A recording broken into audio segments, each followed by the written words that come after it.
Kimberly, it is good to be back. And, every time I go on vacation, I never forget to pack my camera. That way you can experience it all.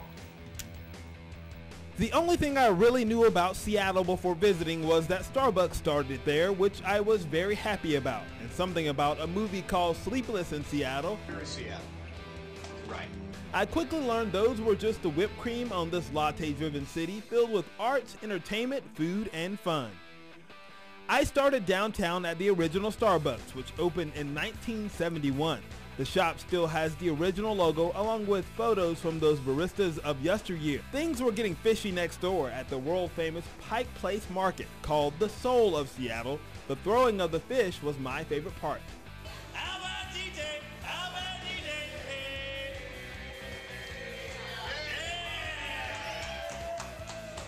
Down the stairs is the mouthful of artistic expression known as the gum wall. Yes, a wall covered with bubble gum.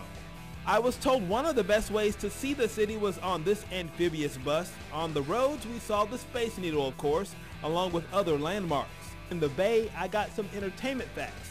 This was the home from the Tom Hanks Meg Ryan favorite, Sleepless in Seattle, originally purchased for $600,000 and sold for several million. Up next, the Experience Music Project, a very cool building filled with music memorabilia. Did you know that Jimi Hendrix and Nirvana have Seattle roots?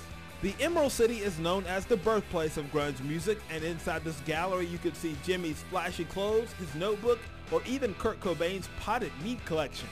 The adventure continued below the streets with an underground tour of the old city, which was burned in 1851. There were plenty of cool history and stories here. Back in the water, the sea lions came out to play, so did Mount Rainier. I saw the Real World House and the Edgewater Hotel, famous for this Beatles fishing photo. Across town in Fremont, the proclaimed center of the universe, I heard there was a troll I needed to see.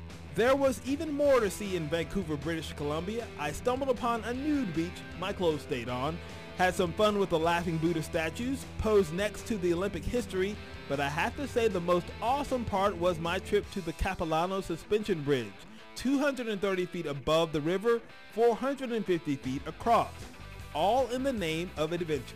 For Scene on 7, I'm Jamarcus Gaston.